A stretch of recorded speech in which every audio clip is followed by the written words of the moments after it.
So guys, I did it. First off, I want to say thank you for tuning in to Witchcock Witches Review. My name is Audrey, and I will be your host today during this Witches Review. We're going to do the Witches Review, as I promised, on Midnight Sun.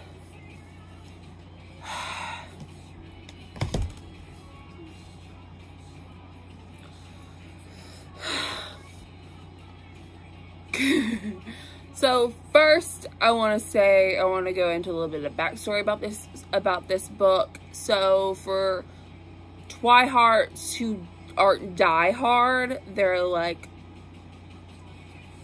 just like a bullet hole hard. So you really get to see. Okay, so what happened is that a couple of years ago, when she first was working on the drafts of this book, the first couple of chapters got released. It was a huge betrayal for Stephenie Meyer, and I feel really bad for it because writing a book or some sort of art like this is very, very personal. And it was a huge betrayal for her. So she went ahead and published the first 10 chapters or drafts of this series. And she just went ahead and did it. And we all got the first 10 chapters. Okay.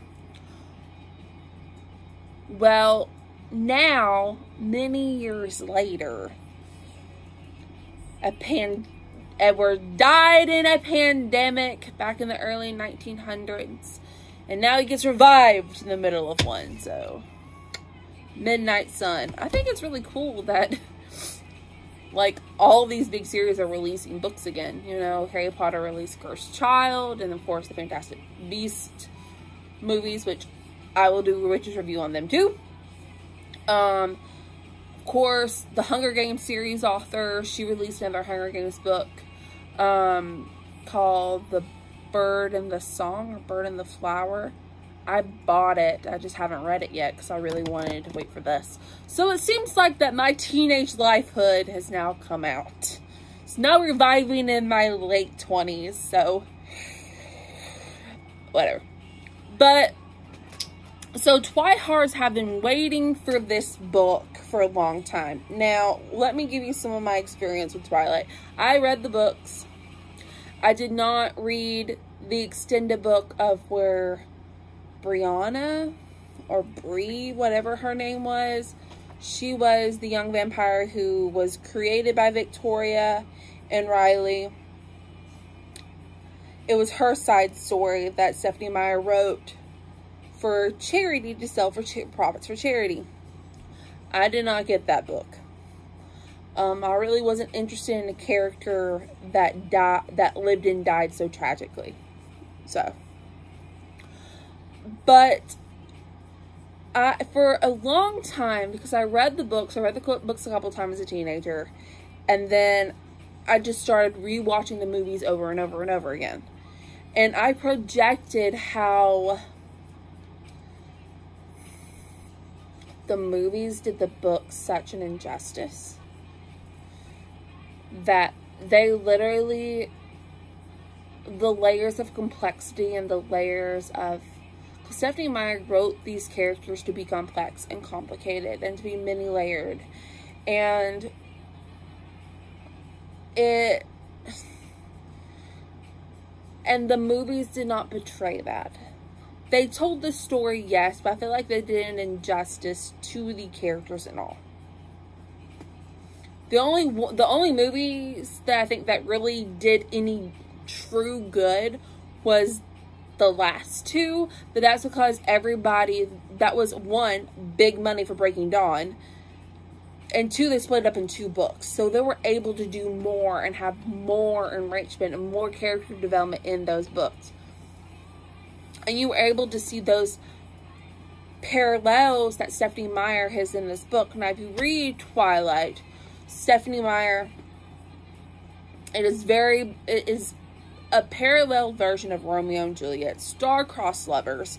And that's exactly what Edward and Bella is. For those of you who've never read the Twilight books, let me give you a heads up. Edward is a vampire. Bella is a human. Edward can read minds. He cannot read Bella's mind. Later in the series, we find out she is a shield by natural birth.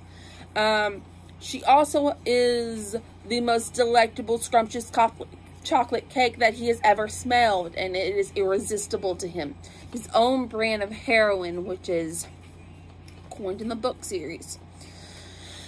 And throughout this, he winds up falling in love with her. So now this book is the first book called Twilight through Edward's point of view, called Midnight Sun. The parody that goes on between this book is actually paired to mythology, Hades and Persephone. Persephone is the goddess of springs, daughter of Demeter, the mother of the harvest. And then Hades, of course, is the lord of the underworld. And he fell in love with Persephone at first sight. He stole her away in his carriage. She ate pomegranate seeds, so now she had to live in the underworld with him for 6 months out of the year. Once Hecate led Demeter to come find her daughter, which, lo and behold, wound up Zeus told him it was okay to take Persephone. Zeus was like, hey, here, have my daughter.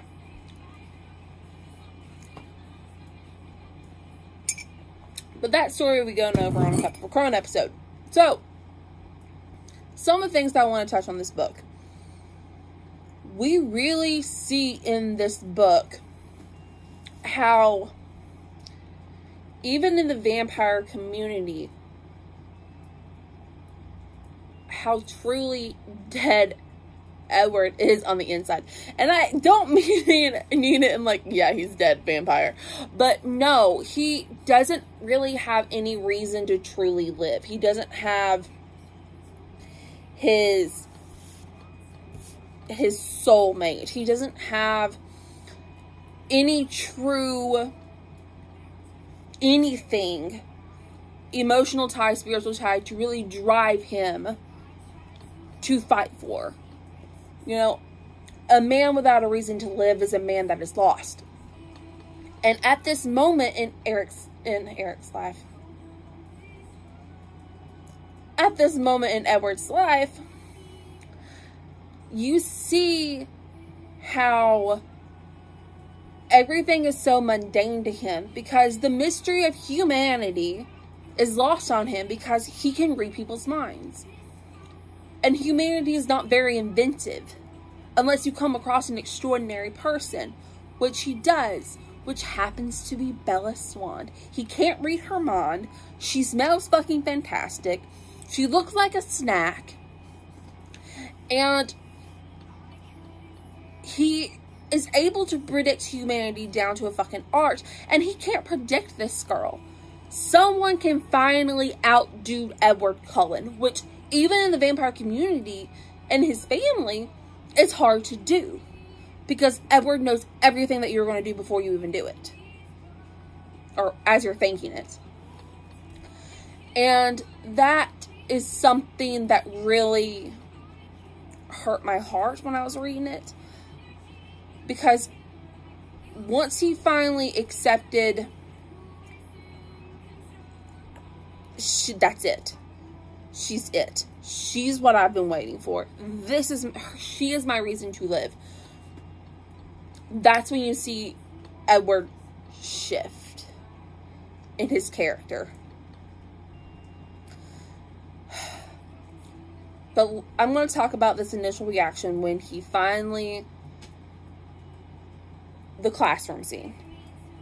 When he smells her for the first time, and we really get to see Edward's lack of self-control.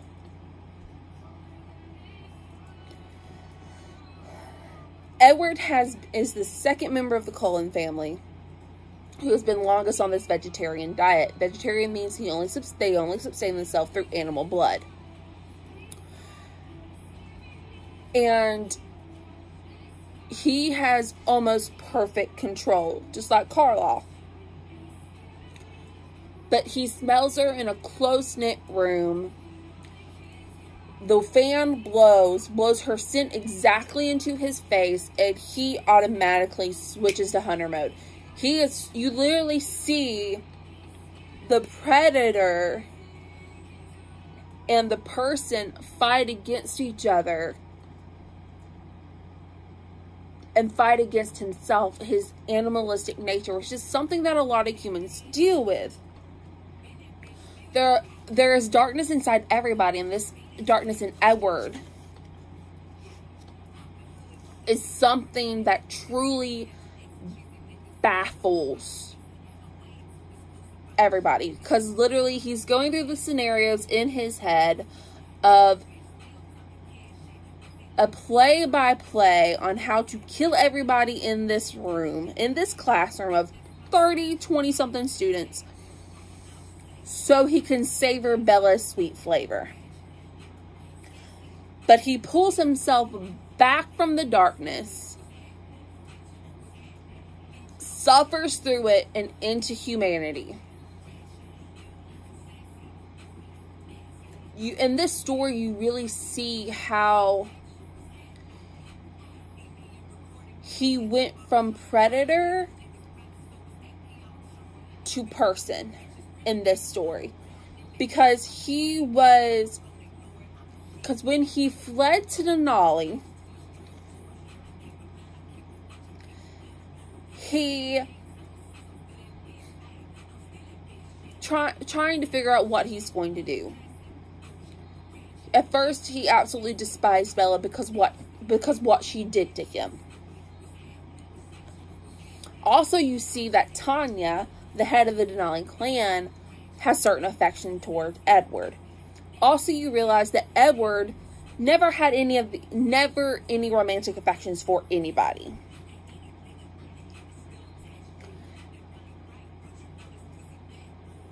And also, we already knew in the books, because of Twilight, we already knew that Carlisle originally created Rosalie to be Edward's companion.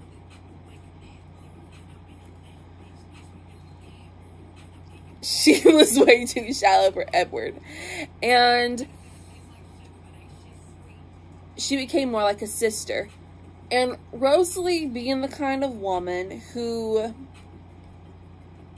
absolutely stunning, beautiful in humanity, even more beautiful in life, and stubborn as a fucking diamond wall. She accepted that Edward was not going to love her in that romantic way. And she just accepted that he was just not a romantic or sexual person. Maybe her thoughts even drifted that he was a little gay. Whatever.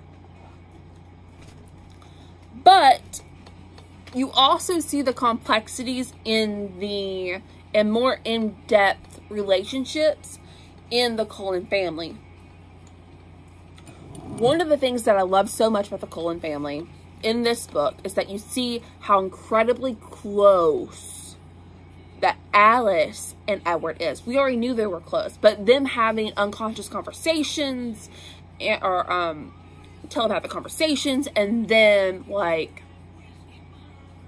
and Alice seeing the future, and she was the first one to love Bella because she already has lived through this one, through the visions in her head, and she is already known.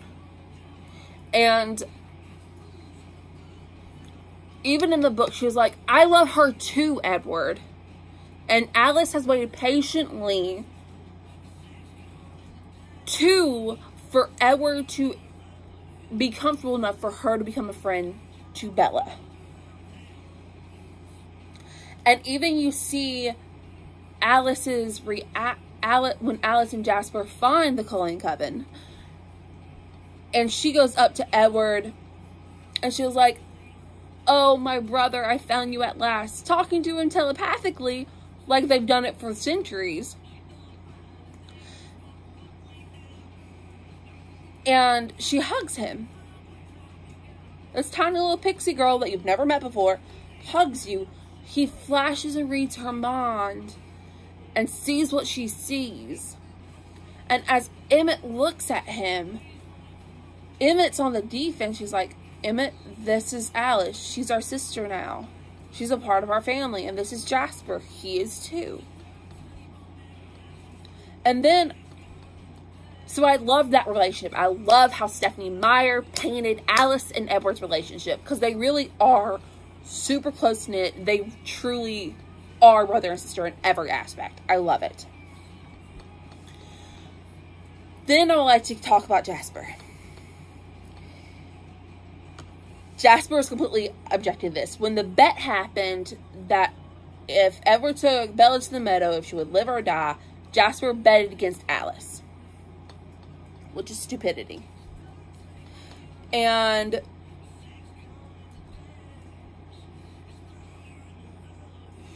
when because Jasper can feel emotions, when Jasper felt the emotions that both parties, that Bella and Edward had for each other, and how it was exactly the same as how he loved Alice and Alice loved him, that is when became Team Edward and Bella. Even Edward says that Jasper is the only person that could understand, and that might actually kill him if Bella dies, because he's the only one that would understand about living in a world, or not being able to live in a world where your true love doesn't exist. I found a lot of respect for Jasper in this book, and a lot of love for Jasper in this book, because in the couple of book series, it's not really until Eclipse that you really form Jasper in your head.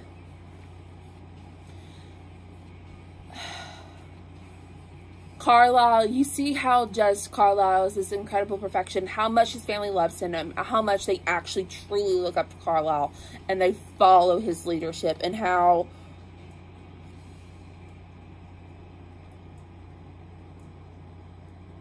just the incredible love and admiration that they have bonded, and Carlisle has critically created unconsciously within these circle of which they were strangers, bonded by an experience of becoming what they were, vampires, and becoming a family.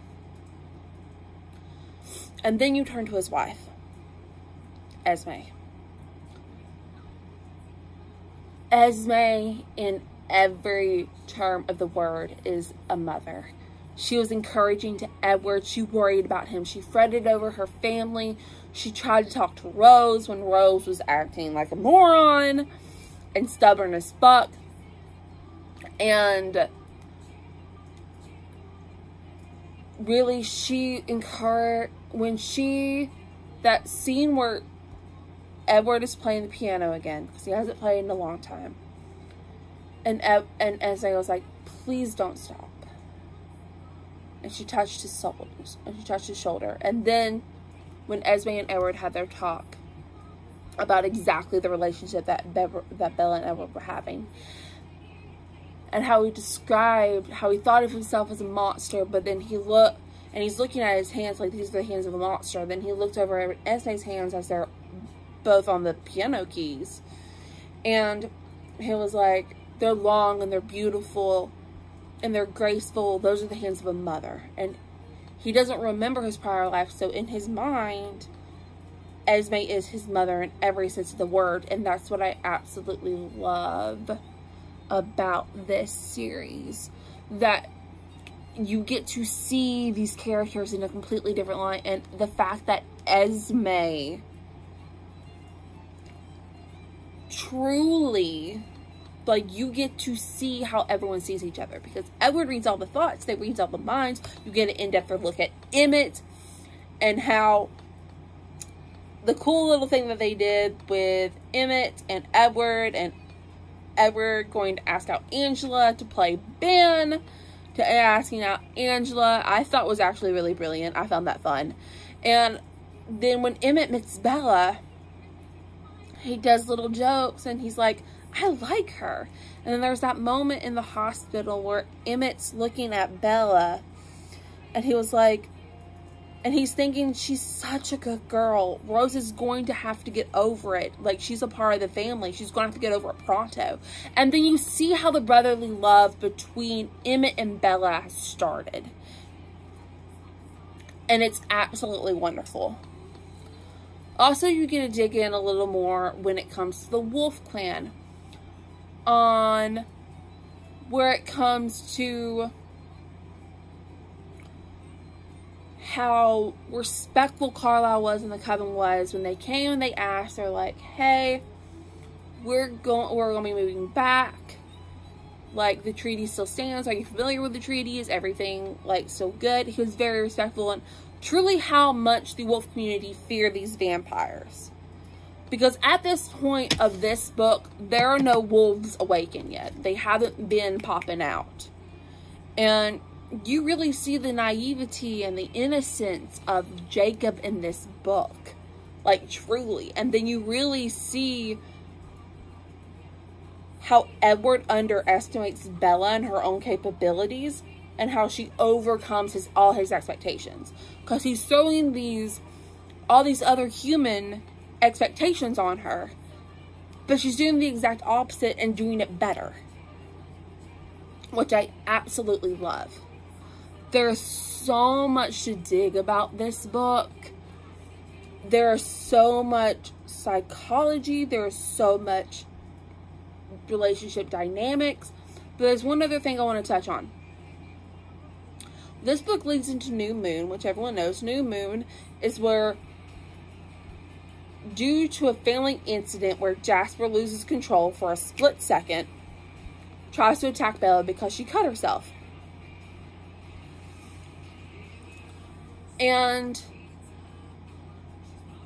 Edward decides then, we're going to leave. Even in this book, he was premeditating leaving Bella. He goes, when I have the strength, I will leave you. He even has visions of dancing in her head of her having children with some other guy and aging gracefully towards 40 as they're about to go to prom.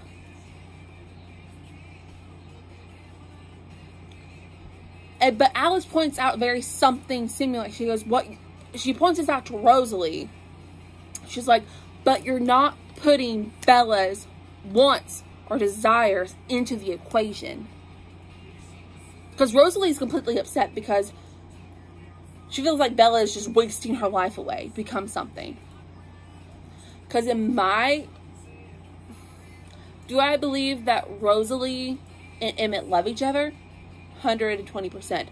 Do I believe it's on the level of Jasper and Alice, of Bella and Edward and Esme and Carlisle? No. No.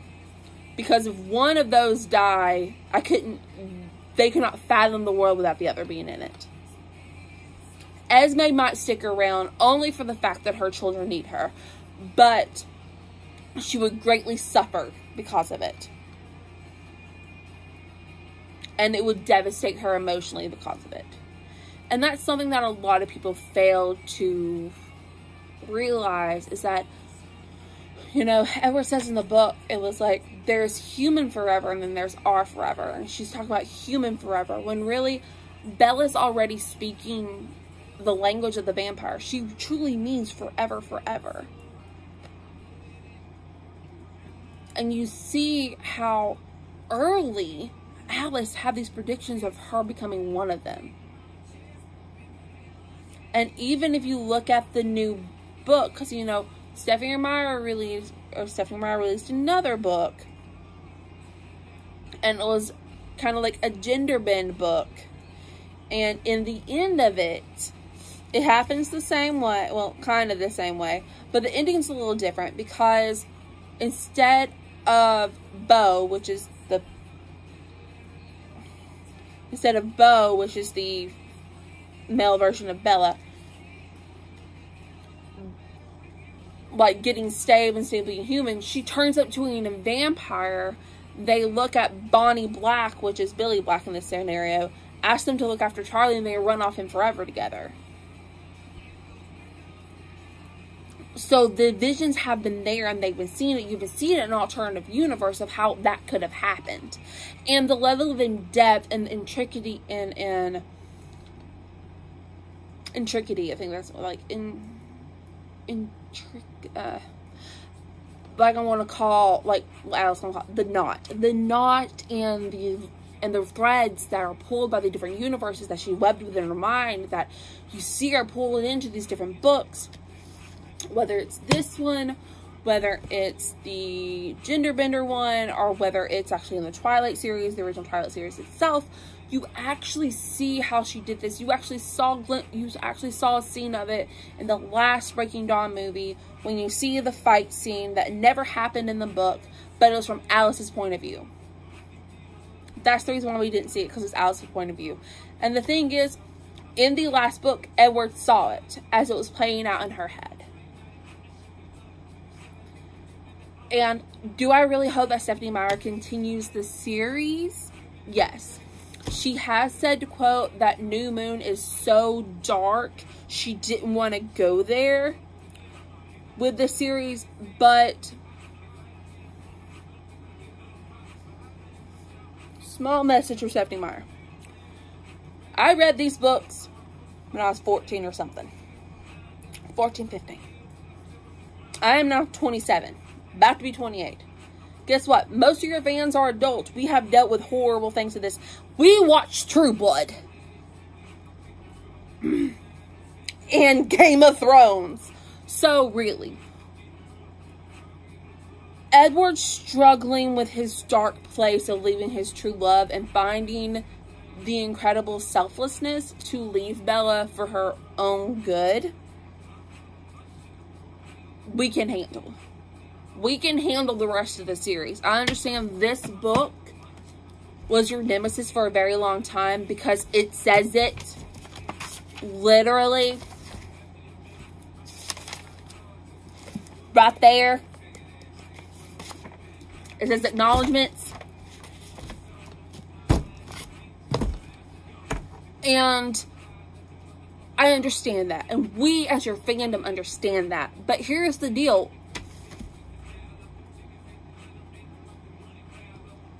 You started it. Okay? And because Edward is older and now we're older, we can relate more with Edward. We related to Bella because she was a teenager. She still had that naive, romantic, doughy-eyed view on the world. But Edward has lived. He has gone through tragedy. He has had blood in his hands. And all of us can understand Edward. So I highly hope, Stephenie Meyer, that you finish this series through his view, for your fans and also for yourself. Like, I hate for you to handicap your creative abilities and the world that you've created that is absolutely incredible just because you're afraid that your fandom can't handle it. I hope you wouldn't underestimate us the way Edward underestimated Bella. But this book was absolutely incredible. I found it was really enlightening with the characters. I love the more in-depth in the complexity that came with the characters, the more complexity that came with the plot. I always loved Edward more than I loved Bella, because me and Bella are a lot alike, and I felt like I already knew her. And because I read all of Shakespeare's works when I was in 6th grade. Romeo and Juliet is my favorite tragedy. Midsummer Night's Dream and Taming of the Shrew are my favorite comedies. I was watching the plays a couple of nights ago just for shits and giggles at me by the house. I just got done reading Pride and Prejudice again and Little Women. So I understand Bella. But now, us understanding Edward, we now can understand Edward more now that we're adults. Because we have gone through those mature emotions before. So, this book was incredible. I highly encourage you to pick it up and read it. If you haven't read it before, I hope I didn't spoil anything. Well, you know the ending. But, it's something really wonderful to read through. From a psychological point of view, I would read it just for the psychology. Okay? Because you really see how much they love each other, but how much through the book they realize, oh, you're not going anywhere. Like, I love you. Like, this is real. This is it. And it was just really cool to see. But you see this go through a lot of adult relationships also. It's like, okay, you're gonna stay. Everything's rock solid. Pat, pat, we're good. And that's what you see through this series. And I would love to see what happens in the next book. So, I hope you guys really enjoyed the review. Like, comment, subscribe. Hit the notification button. Let me guys know what you think. If you've read the book, awesome. You guys have a great day. And merry meet, merry part, and merry meet again.